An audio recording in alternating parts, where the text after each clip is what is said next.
باللہ من الشیطان اللعین الرجیم بسم اللہ الرحمن الرحیم الحمد لأہلہ والصلاة علی اہلہا قال اللہ تبارک و تعالی فی کتابہ المجید وفرقانہ الرشید وقولہ الحق بسم اللہ الرحمن الرحیم قد افلح من زکاہا وقد خاب من دساہا صدق اللہ العلی العظیم۔ قرآن کریم نے جو معیارات کامیابی کے دیے اس میں ایک معیار کا تذکرہ یہاں کیا جا رہا ہے کہ حقیقتاً نہ حکومت والا کامیاب ہے، نہ طاقت والا کامیاب ہے، نہ اقتدار والا کامیاب ہے، نہ لشکر والا کامیاب ہے، نہ حسن والا کامیاب ہے۔ بس کامیاب وہ ہے کہ جس نے اپنے باطن کو سنوار لیا، اپنے نفس کو پاکیزہ کر لیا، پھر نفس کو پاکیزہ کرنے کے بعد حکومت مل جائے تو وہ بھی کامیابی ہے، شہرت مل جائے تو وہ بھی کامیابی ہے، اقتدار مل جائے تو وہ بھی کامیابی ہے، اور باطنی حسن کے ساتھ ظاہری حسن مل جائے، شہرت مل جائے تو یہ سب کامیابی ہی کامیابی کی طرف انسان کو لے جانے والی صفات ہیں۔ قرآن کریم نے جو تقسیم کی ہے انسانوں کی، قرآن کی ابتدا میں ہی سورۃ البقرہ کی ابتدائی آیات میں وہ تقسیم کر دی گئی اور بتا دیا گیا کہ انسانوں کی کتنی کیٹیگریز ہیں، کتنے قسم کے انسان اس دنیا میں پائے جاتے ہیں۔ مغربی دنیا نے بھی، مغربی فلسفیوں نے انسانوں کی تقسیم کی ہے، مگر وہ تقسیم مادیت کی بنیاد پر ہے۔ اس میں انسان کی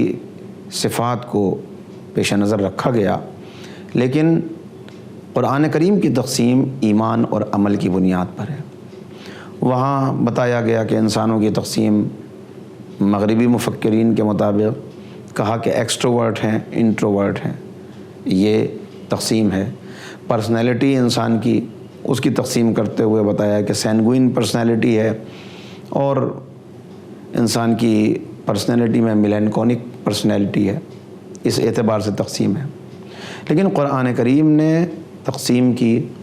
اور بتایا کہ پہچانو، انسانوں کے 3 گروہ ہیں کہ جن کا تعارف کرایا گیا، جن کے بارے میں واضح طور پر آیا کہ ان میں پہلا گروہ یؤمنون بالغیب اولئک هم المفلحون، غیب پر ایمان لانے والے، اور ان کے لیے سند دے دی گئی کہ یہی فلاح پانے والے اور یہی کامیاب ہیں۔ ایمان کی بنیاد پر تقسیم کی گئی۔ یؤمنون بالغیب، یہ پہلی جماعت ہے، یہ پہلا گروہ ہے، اور یہی ہیں جن کو کامیابی کی سند دی گئی، اولئک هم المفلحون، غیب پر ایمان لانے والے، یہی اہل ایمان ہیں، یہی کامیاب ہیں، انہی کے حصے میں آخرت میں انعام آنے والا ہے۔ دوسرا گروہ الذین کفروا، جنہوں نے انکار کیا، اور کیوں انکار کیا سبب بتا دیا، ختم اللہ علی قلوبہم، ان کے دلوں کے اوپر مہر لگ چکی ہے، یعنی یہ مہر شدہ دل یہ ناکام ہے۔ تیسرا گروہ جس کا تعارف کرایا گیا، وَمِنَ النَّاسِ مَن يَقُولُ آمَنَّا بِاللَّهِ وَبِالْيَوْمِ الْآخِرِ وَمَا هُمْ بِمُؤْمِنِينَ، انسانوں میں ایسے بھی ہیں جو یہ دعویٰ کرتے ہیں کہ ہم ایمان لائے اللہ پر اور ایمان لائے آخرت کے دن پر، لیکن وہ ہرگز مومن نہیں ہیں، اور ان کو بھی ڈائیگنوز کر کے جو ان کا مرض تھا، جو خرابی تھی، اس کو قرآن کریم نے بتا دیا، فی قلوبہم مرض، کہ ان کے جو دل ہیں وہ مریض ہیں، ڈیزیزڈ ہارٹ والے۔ تو یہ 3 جماعتیں ہو گئیں، ایک وہ جو اللہ پر ایمان لانے والے ہیں، غیب پر ایمان لانے والے کامیاب ہیں، دوسرے جن کے دلوں پہ مہر ہے کفر اختیار کرنے والے، اور تیسرے دعویٰ کرنے والے کہ ہم ایمان لے آئے، بڑی بڑی باتیں کرنے والے، لیکن ان کے دل مریض ہیں، یہ ایمان نہیں لائے۔ اور پھر ہم کو دعوت دی گئی ہے غور و فکر کرنے کی، لقد انزلنا الیکم کتابا فیہ ذکرکم افلا تعقلون، یہ سورہ انبیاء کی آیہ کریمہ ہے کہ جس میں کہا تمہاری طرف ایسی کتاب نازل کی گئی جس میں تمہارا تذکرہ موجود ہے، کیوں غور و فکر نہیں کرتے؟ تو ہمارا تذکرہ قرآن کریم میں موجود ہے، ان جماعتوں، ان گروہوں کا تعارف قرآن کریم نے کرا دیا۔ اب ہمیں اپنا محاسبہ کرتے ہوئے، انٹروسپیکشن کرتے ہوئے، ایگزامن کرتے ہوئے اپنے نفس کو، اپنے باطن کو، اپنے آپ سے سوال کرنا ہے کہ ہمارا تعلق کس گروہ اور کس جماعت سے ہے۔ یقیناً جنہوں نے کفر اختیار کیا، انکار کیا، بحمد اللہ ان سے تو ہمارا تعلق نہیں ہے، اس لیے کہ ہم نے کلمہ پڑھا، ہم ایمان لائے اور ہم قرآن کریم کو کتاب ہدایت اور اللہ کا کلام تسلیم کرنے والے ہیں۔ لیکن جنہوں نے شکوک و شبہات پیدا کیے، انہوں نے اس کلام میں شک پیدا کیا، اور جنہوں نے کلام میں شک پیدا کیا انہوں نے کہا کہ نہیں، یہ تو کوئی اللہ کی طرف سے نازل ہونے والا کلام نہیں ہے، یہ تو عجمی غلام ہے ایک کہ جو ان کے سامنے کچھ باتیں بیان کرتا ہے، اسے یہ ترجمہ کر دیتے ہیں، پڑھا لکھا غلام ہے، اسے عربی زبان میں وہ ہمارے سامنے پیش کر دیتے ہیں۔ تو قرآن کریم نے ان کو چیلنج کیا، اور یہ چیلنج آپ ذرا دیکھیں، لا ریب فیہ والی بات کر کے، یعنی کوئی بھی انسان کوئی کتاب لکھتا ہے، کوئی ادارہ کوئی کتاب پیش کرتا ہے، تو آخر میں یہ کہہ دیتا ہے کہ اس کے اندر اگر کوئی کمی رہ گئی ہو تو اس کو نظر انداز کر دیں، یعنی خود ہی یہ بتا دیتا ہے کہ میں نے جو کتاب لکھی ہے، یہ دعویٰ نہیں ہے کہ اس کے اندر ہر لفظ صحیح ہے، اس میں غلطی رہ گئی ہوگی، اس میں کمیاں ہوں گی، ان کی طرف متوجہ کر دیجئے یا ان کو نظر انداز کر دیجئے۔ لیکن کلام الہی کا یہ دعویٰ کرنا کہ اس میں کسی شک اور شبے کی گنجائش نہیں، اور اس کے بعد یہ چیلنج کر دینا کہ اگر تمہیں اس کے کلام خدا ہونے میں شک ہے تو اس جیسی کوئی دوسری کتاب لے آؤ، پوری کتاب لانا تمہارے بس میں نہیں ہے، 10 سورے لے آؤ۔ میں یہ بات عرض کرتا ہوں کہ قرآن کے خلاف جو لوگ بھی تھے اور اسلام کی دشمنی میں جو بھی دلوں میں مرض لیے ہوئے تھے، ان کو کوئی جنگ کرنے کی اور تلوار اٹھانے کی تو ضرورت ہی نہیں تھی، وہ قرآن کے مقابلے میں ایک دوسرا قرآن لے آتے، اتنے فصیح و بلیغ، اتنی اچھی گفتگو کرنے والے کہ جانور چراتے ہوئے ہزاروں اشعار کے قصیدے کہہ دیا کرتے تھے، کلام بنا لاتے، 10 سورے بنا لاتے۔ نہیں، قرآن کریم نے اپنے چیلنج کو ہلکا کر کے کہا، فاتو بصورت من مثلہ، اس کے جیسی ایک صورت ہی بنا کے لے آؤ۔ تو کوئی ایک صورت بنا کے لے آتے، لیکن 1400 سال سے قرآن کریم کا چیلنج اپنی جگہ پر موجود ہے اور آج تک کوئی اس کا جواب نہیں لا سکا۔ یہ اس کے کلام خدا ہونے کی دلیل ہے، اور یہ اس بات کی دلیل ہے کہ اس میں کسی شک اور شبے کی گنجائش نہیں ہے۔ تو اگر ہم صاحبان ایمان ہیں، ہمارا اس کتاب پر یقین ہے اور اس کتاب کے اندر کہا گیا کہ تمہارا اس کے اندر ذکر موجود ہے، تو سب سے پہلے ہمیں یہی دیکھنا چاہیے کہ کیا ہم قرآن پر ویسے ہی یقین رکھنے والوں میں ہیں کہ جنہیں اس کے کلام خدا ہونے، اس کے کتاب خدا ہونے، اس کی ہر خبر کے سچ ہونے کا یقین کامل ہو۔ اگر یقین کامل ہے اس پر کہ یہ کلام خدا ہے اور اس کی ہر بات سچ ہے، تو پھر بہت مشکل سے مشکل نیکی بھی انسان کے لیے بہت آسان ہو جائے گی، اس لیے کہ سچی کتاب میں اس نیکی کا حکم دیا گیا، اور آسان سے آسان گناہ بھی انسان کے لیے مشکل ہو جائے گا اگر اس پہ یقین کامل پیدا ہو جائے۔ یقین کامل اس پر ہو، اس کے لیے قرآن کریم نے اب خود متوجہ کیا، اور جو چیلنجز کیے ہیں اس کی طرف ذرا آپ کی توجہات حاصل کرنا چاہتا ہوں کہ ہم ان کے نامہ اعمال کو ان کے گلوں میں لٹکا دیں گے۔ اب ذرا سوچئے کہ یہ اس دور کی بات ہو رہی ہے کہ جب لکھنے کے لیے کاغذ کا استعمال نہیں کیا جاتا تھا، بلکہ پتھروں کے اوپر لکھا جا رہا ہے، ہڈیوں کے اوپر لکھا جا رہا ہے۔ تو اس وقت والوں کے لیے اس بات کا سمجھنا کہ کسی کے گلے کے اندر لکھی ہوئی چیزوں کو، کسی تحریر کو لٹکا دیا جائے، اس کا مطلب تھا کہ ہڈیوں کو گلے میں لٹکایا جائے، پتھروں کو گلے میں لٹکایا جائے، چمڑے کو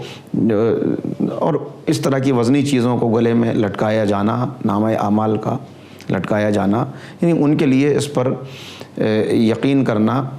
مشکل تھا۔ لیکن جب پیغمبر کی صداقت پر یقین کر لیا تو انہوں نے اس بات پر یقین کر لیا۔ لیکن آج ہمارے لیے کتنا آسان ہے، جبکہ ہم جانتے ہیں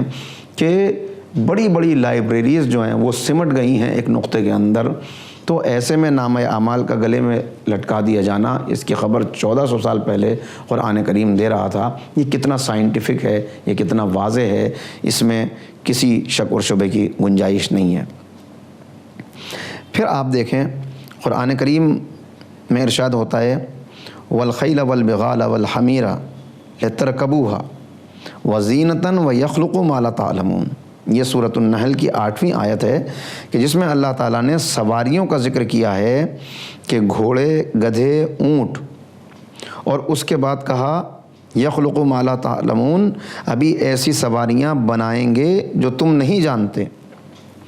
صحابہ پیغمبر کے اوپر جو یقین کامل رکھنے والے تھے انہوں نے اس بات پر یقین رکھ لیا کہ یقیناً ایسی ابھی سواریاں آئیں گی کہ جن کے بارے میں ہم نہیں جانتے، ورنہ اس وقت اگر تذکرہ کیا جاتا کہ جہاز ہوگا جو فضا میں پرواز کرے گا، ابھی چند دہائیوں پہلے تک جہاز کے سفر کو بدعت قرار دیا جا رہا تھا، لیکن جنہیں یقین تھا انہوں نے اس وقت تسلیم کر لیا، اور آج جن کے سامنے مثالیں موجود ہیں اور جو یقین رکھنے والے ہیں ان کو یہ تسلیم کر لینا چاہیے کہ آنے والے وقت میں اور بھی ایسی سواریاں ہوں گی جو ابھی ہمارے لیے ناقابل تصور ہیں، ناقابل یقین ہیں، لیکن قرآن کریم نے کہہ دیا تو وہ سواریاں عالم وجود میں آ کے رہیں گی اور مزید اس میں کامیابی اور ترقی ہوتی چلی جائے گی۔ اور اب تو آپ دیکھ رہے ہیں کہ وہ ڈیزائن تیار ہیں، وہ باتیں سامنے آ رہی ہیں اور دکھایا جا رہا ہے وہ کہ کس اعتبار سے بس آپ گھر سے نکلے ہیں، اس کے بعد ایسی گاڑیاں ہیں کہ جو بغیر ڈرائیور کے ہیں، آپ صرف کمانڈ کر دیں، بتا دیں کہاں جانا ہے اور اس کے بعد آپ وہاں پہنچ جائیں گے۔ کچھ وقت لگے گا، اس کے بعد یہ حقیقی طور پہ، عملی طور پہ بھی یہ چیزیں سامنے آنے لگیں گی۔ تو یہ سب اللہ رب العزت کہہ رہا ہے کہ یہ جس عقل کے ذریعے سے تم یہ ترقی کر رہے ہو اور یہ آگے بڑھ رہے ہو، یہ اصل میں ہماری ہی عطا کی ہوئی ہے، ہم نے تم کو سواریاں دی ہیں، ہم نے ان چیزوں کو تمہارے لیے مسخر کیا ہے۔ تو عرض کر رہا تھا کہ جنہوں نے انکار کیا، کفر اختیار کیا، بحمداللہ ان میں تو ہمارا شمار نہیں ہے، لیکن شرک اور نفاق یہ دو ایسے گناہ ہیں کہ اس کے اندر مبتلا ہونے والے کو بعض اوقات یہ پتہ بھی نہیں چلتا، بسا اوقات وہ یہ جانتا بھی نہیں کہ وہ ان امراض میں مبتلا ہے۔ اور نفاق ایسا مرض ہے کہ جس کے لیے پیغمبر اکرم سے یہ کہہ دیا گیا کہ جس کی موت نفاق پر ہوئی، یعنی منافق ہو گیا، اس کے بعد توبہ کر لی، توبہ قبول کر لی اللہ رب العزت نے، تو اس کی نجات ممکن ہے۔ لیکن اگر نفاق پہ موت ہو گئی تو اس کے لیے اگر آپ بھی 70 مرتبہ استغفار کریں تو آپ کی سفارش کو بھی، آپ کے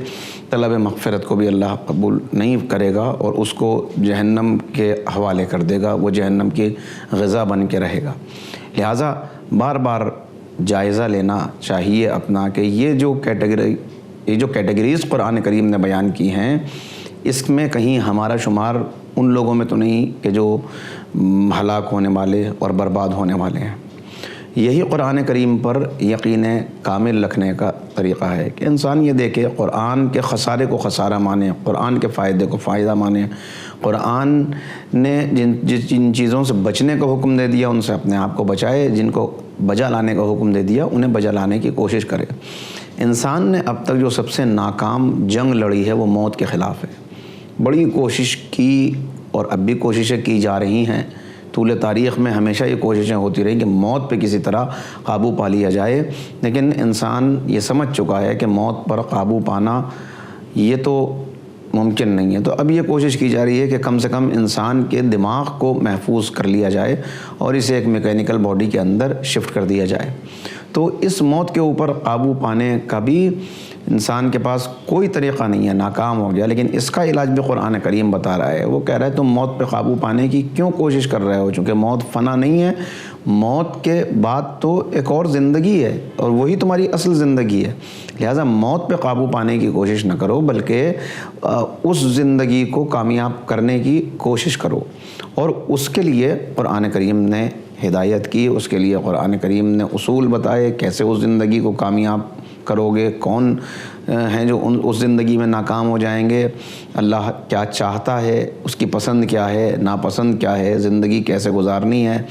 کیسے نہیں گزارنی ہے، کس راہ پہ چلنا ہے۔ کفر کرنے والوں کی، کفران نعمت کرنے والوں کی راہ بھی ہے، شکران نعمت کرنے والوں کی راہ بھی ہے۔ فَأَلْهَمَهَا فُجُورَهَا وَتَقْوَاهَا، تمہارے اندر دونوں صلاحیتیں رکھ دی گئی ہیں۔ یہ قرآن کریم نے بتایا کہ دیکھو یہ یاد رکھو کہ تمہیں پلٹ کر اس کی بارگاہ میں جانا ہے۔ اب اتنے پر تو یقین عملی طور پر ہے کہ جہاں قرآن کریم کہتا ہے ثم تردون الی عالم الغیب والشہادہ، لیکن اس کے بعد جو ہے فَيُنَبِّئُكُم بِمَا كُنتُم تَعْمَلُونَ، وہ اصل مرحلہ ہے کہ وہاں جا کے پیش کرنا ہے، وہاں جا کے بتانا ہے کہ عمل کیا کر کے آئے ہو۔ پیش کر غافل عمل کوئی اگر دفتر میں ہے، وہاں پر انسان ناکام ہو جاتا ہے، کیونکہ اس نے ایک ڈاکٹر کے کہنے سے کہ اس نے بتا دیا کہ دیکھو یہ والی گولی جو ہے یہ رات میں دودھ کے ساتھ لینی ہے، تو پھر اس کو دودھ کے ساتھ ہی لے گا، یہ آدھی کھانی ہے تو پھر اس کو آدھی ہی کھائے گا۔ اس میں نے عرض کیا تھا کہ نہ اس میں اس سے یہ پوچھتا کہ یہ کیوں کھاؤں، یہ کیوں نہ کھاؤں، یہ غذا کیوں مجھ پر آپ نے بند کر دی، کیوں روک دیا مجھے، بس وہ مان لیتا ہے اس کو۔ لیکن قرآن کریم جس کے اللہ کے کلام ہونے کا بھی اقرار کر رہا ہے، اعتراف کر رہا ہے، جس کو یہ جانتا ہے کہ یہ ایک معجزہ ہے، یہ معلوم ہے کہ یہ پیغمبر آخر کا معجزہ ہے اور زندہ معجزہ ہے۔ عصائے موسیٰ تو ایک وقت کے لیے تھا، لیکن یہ ایسا زندہ معجزہ ہے جو کل بھی معجزہ تھا، آج بھی معجزہ ہے، جس کے کل بھی چیلنجز موجود تھے اور کوئی جواب نہیں لا پا رہا تھا، آج بھی کوئی اس کا جواب نہیں لا پا رہا اور نہیں لا سکتا قیامت تک۔ یہ محفوظ ہے، پروٹیکٹڈ ہے اور اللہ کا کلام ہے۔ یہ سب کچھ یقین رکھتے ہوئے بھی اس بات کو ماننے کے لیے تیار نہیں ہے۔ قرآن کریم نے بتا دیا کہ دیکھو جیسے بھیڑوں کے چھتے سے شہد نہیں نکالا جا سکتا، اسی طرح تم کامیاب نہیں ہو سکتے جب تک اس اصول کو سمجھ نہ لو کہ ہم نے جو پچھلی قومیں تھیں ان کو کس بات کی وجہ سے ہلاک کر دیا، کیوں ان کے اوپر عذاب آ گیا۔ اسے قرآن کریم نے بیان کیا اور دعوت دی بار بار، تعمیل کرو اس پر، اور یہ جو بد عملی کا مرض ہے اس کا علاج کرو، بیٹھ جاؤ، سوچو۔ تو قرآن کریم نے اس حکمت کو بیان کیا، وہ کون سی چیز تھی جس نے ان کو برباد کر دیا، یہ قرآن کریم نے بتایا اور یہ اصول دیا ہمیں کہ تم ان کی راہ پر چلتے ہوئے اپنے آپ کو ہلاک نہ کر لینا۔ کیا بتایا قرآن کریم نے؟ یہ 3 آیات ہیں جو آپ کے سامنے پیش کرنا چاہتا ہوں۔ سورہ عنکبوت کی آیہ کریمہ ہے کہ جس میں ارشاد ہوا فَكُلًّا أَخَذْنَا بِذَنبِهِ، کہ ہم نے ان کو ہلاک کر دیا ان کے گناہوں کی وجہ سے۔ سورہ انبیاء کی 11ویں آیت میں ارشاد ہوا وَكَمْ قَسَمْنَا مِنْ قَرْيَةٍ كَانَتْ ظَالِمَةً، کتنی بستیوں کو ہم نے پیس دیا اس لیے کہ انہوں نے ظلم کی روش اختیار کر لی تھی، وہ ظالم ہو گئے تھے۔ سورۃ الانعام میں ارشاد ہوا، یہ غالباً 6ٹھی آیت ہے، أَلَمْ يَرَوْا كَمْ أَهْلَكْنَا مِنْ قِبْلِهِمْ، نہیں دیکھا تم نے کہ تم سے پہلے کتنوں کو ہلاک کر دیا گیا، کتنی قومیں برباد کر دی گئیں۔ فَأَهْلَكْنَاهُمْ بِذُنُوبِهِمْ، ان کو ان کے گناہوں کی پاداش میں ہلاک کیا گیا۔ تو یہ قرآن کریم کا مرکزی مضمون ہے۔ اگر آج کا طالب علم، آج کا کاشتکار، آج کا ملازم، آج کا تاجر، آج کا عالم، آج کا کلمہ گو اس اصول کو نہیں سمجھے گا تو وہ یاد رکھے کہ جیسے میں نے عرض کیا کہ کبھی جیسے کریلا میٹھا نہیں ہو سکتا، جیسے کبھی بھیڑ کے چھتے سے شہد نہیں نکالا جا سکتا، اسی طرح گناہ کے بطن سے کبھی عزت پیدا نہیں ہو سکتی، کبھی انسان کی کامیابی کا راستہ نہیں نکل سکتا۔ گناہ ہمیشہ انسان کو بربادی اور تباہی کی طرف ہی لے جائے گا۔ تو یہ اصول قرآن کریم نے بتا دیا۔ اب اس اصول کو اپنی زندگی میں اپناتے چلے جاؤ اور اپنے آپ کو گناہوں سے بچاتے چلے جاؤ تاکہ برباد ہونے والوں کی راہ پر نہ تم چلو۔ دوسری چیز جو میں نے عرض کی کہ قرآن نے بتا دیا کہ موت آنی ہے، اس سے تم بچ نہیں سکتے، اس سے فرار نہیں اختیار کر سکتے، کوئی اس سے آج تک بچا نہیں ہے۔ کل نفس ذائقۃ الموت، مگر ساتھ میں یہ بتا دیا کہ الذی خلق الموت والحیات لیبلوکم ایکم احسن عملا، موت فنا نہیں ہے، یہ زندگی اور موت کا سلسلہ رکھا ہے تمہارے عمل کو دیکھنے کے لیے، تمہیں جانچنے اور پرکھنے کے لیے، لہذا حسن عمل لے کر ہماری بارگاہ میں آؤ تاکہ اس عمل کی بنیاد پر تم کو انعام مل سکے۔ تو قرآن کریم پر واقعی ایمان لانے کا طریقہ یہی ہے کہ ہماری عملی زندگی میں قرآن کریم کی تعلیمات نظر آئیں، اور ایک مومن کی شان ہی یہی ہے، جیسا کہ اقبال نے کہا کہ یہ ہر لحظہ ہے مومن کی نئی آن، نئی شان، رفتار میں گفتار میں اللہ کی برہان، قہاری و غفاری و قدوسی و جبروت، یہ 4 عناصر ہوں تو بنتا ہے مسلمان، یہ راز کسی کو نہیں معلوم کہ مومن قاری نظر آتا ہے حقیقت میں ہے قرآن۔ اللہ رب العزت ہمیں واقعی قرآن کریم کی تعلیمات پر عمل پیرا ہونے کی توفیق عنایت فرمائے۔ والسلام علیکم ورحمۃ اللہ وبرکاتہ۔